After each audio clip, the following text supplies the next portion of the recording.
Alright, magandang araw mga katracker. Welcome sa ating YouTube channel vlog. For today's video ay ipakita ko sa inyo itong unit na katatapos lang i-recondition. So ito po ay Isuzu Forward 6-wheeler cargo drop side. At nandito tayo sa Calipil Marketing Corporation, Barangay Mambugdos, Bacoor, Cavite, ang nagbebenta ng Surplus Japan truck. Right, so ipakita natin para magkaroon po kayo ng idea and reference sa ating mga truck dito sa loob. Okay, ayan, kung hindi po pala kayo subscribe sa ating YouTube channel, mag-subscribe na at pakipollow rin ang ating FB page, Tracker Moto PH.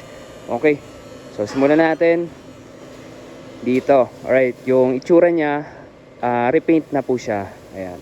So dito mga katracker, kapag pumili kayo ng unit is as is condition, saka lang natin ipaparicon kapag napili nyo na, depende sa gusto nyo yung pagkakagawa. Kasi may mga client talaga na may sinusunod na specs, lalo na sa may mga dating tracking na. So meron na silang kulay na preferred. So ito kulay puti. Ayan, puti yung cab and body. So ito ay urethane paint yung ginamit. Tapos may plaka na nakarehistro. So ayan po, yung mga unit namin dito nakarehistro na po sa LTO at may plaka na. So complete standard electrical lights and accessories, kompleto po yan. Mapa yung handle sa taas, yan, karamihang unit masisira agad yan kasi rumuro po, kasi plastic po yan. Pero pag sira na, pinapalitan na namin. Kinokompleto po namin yung mga maliliit na accessories dito, like side mirror, yung mga cover niyan dapat meron, wiper blades dapat bago na rin, and then yung in-blame, tapos yun, mga grills, yan dapat meron po yan. So ito mga tracker, unit na to Isuzu Forward, wala po siyang back bed. So iba-iba po yung klase ng forward ang dumadating dito. So iba-iba rin yung presyo, kaya mamaya sabihin ko sa inyo kung magkano ang ganitong unit at kung bakit nagkakaiba-iba ngayon. Alright, so ito walang back bed, so mas mura pag walang back bed. So ito kasi ang tinatawag na day cabin, or pang umaga lang. So wala siyang back bed, walang tulugan. So ito maganda to pang malalapitan lang. Pero kung malayuan from dito Manila to Mindanao, so alanganin ka dito makatulog, so hanap ka talaga ng matutulugan. So dito kapag ang natin, forward natin may back bed, dito ka na lang matutulog kapag gusto magpahinga. So wala po siyang back bed. And then dito sa amin, palit dashboard na yan, brand new dashboard na. Okay, 6-speed manual transmission.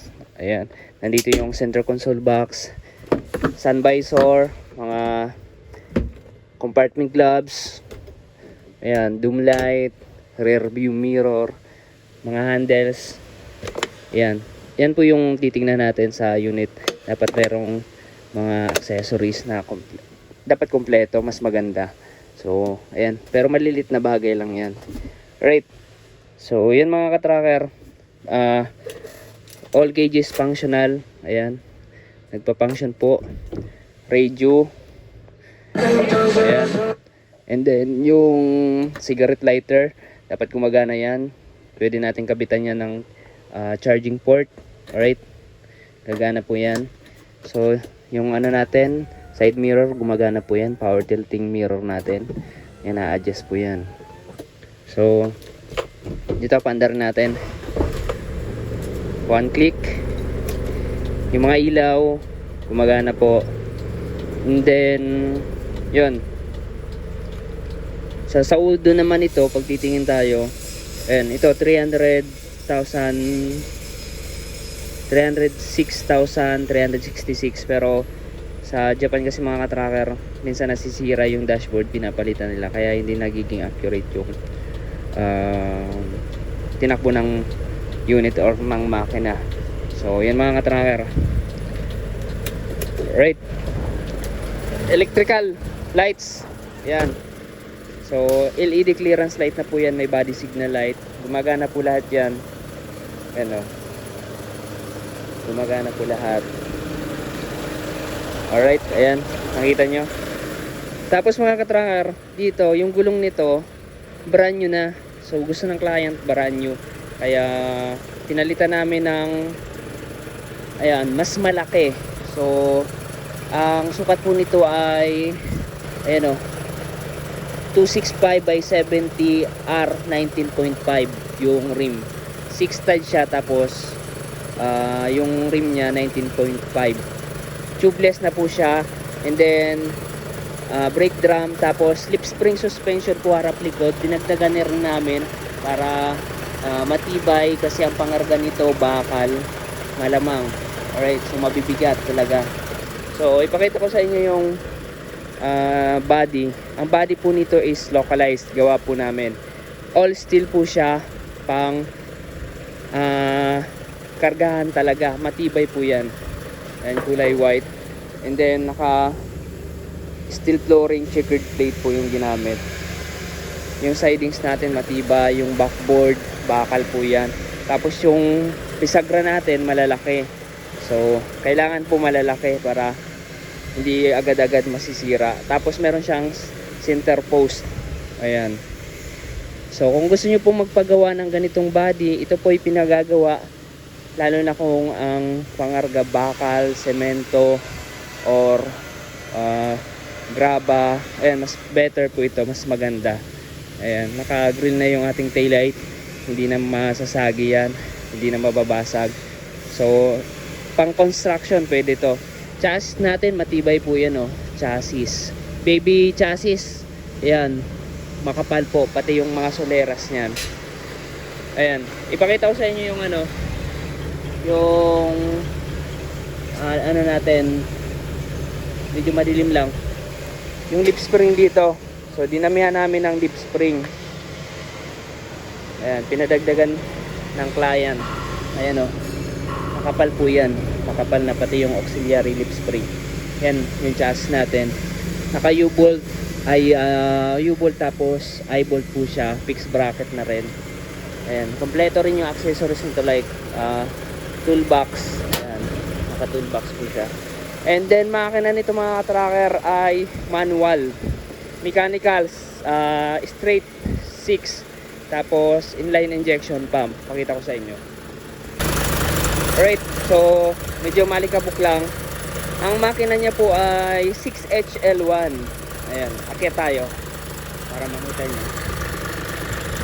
Ayan, 6HL1 mechanical. Ayan, ito yung gusto ng mga ano natin, mga client, na makina. Yung inline, ayaw nila yung may computer box. So depende sa inyo kung anong gusto nyo. Ito po ay walang computer box, so hindi siya fully electronic or tinatawag na CRDI. So yung kilowatts nito 132 kilowatts or 180 PS at 2,800 RPM. Ayan po, 6HL1-1. So ito po ay na ano na ng mekaniko namin, na kondisyon na. Ayan, hindi po siya palyado. So dyan naman, change oil, tune up, palit ng mga filters, fuel filters, air filters, oil filters, tapos valve adjust. So yun mga tracker. Dito yung unit natin po ay may warranty, 2 months warranty po sa small unit, 1 month warranty naman po sa big unit. Gross capacity niya po, gross weight capacity niya 8,500, 4,220 naman yung net capacity, 3 passenger kasama driver. Alright, so papalinis na lang namin to. And then kapag gusto nang kunin ng client, so deliver or pick up pwede. So mga ka-tracker, sa mga naghahanap po ng surplus Japan truck, kindly contact us on our FB page, Tracker Moto PH, at mag-comment po kayo sa baba kung meron pa po kayong tanong about sa mga unit namin. So dito po ang mode of payment is pwedeng straight cash, pwedeng meron po kaming accredited financing company or agency na pwede nyo pag-applyan. Kapag na-approve po, depende po yung magiging monthly amortization, tapos down payment, loanable amount, and then kung ilang years. Depende po sa approval ng ating financing.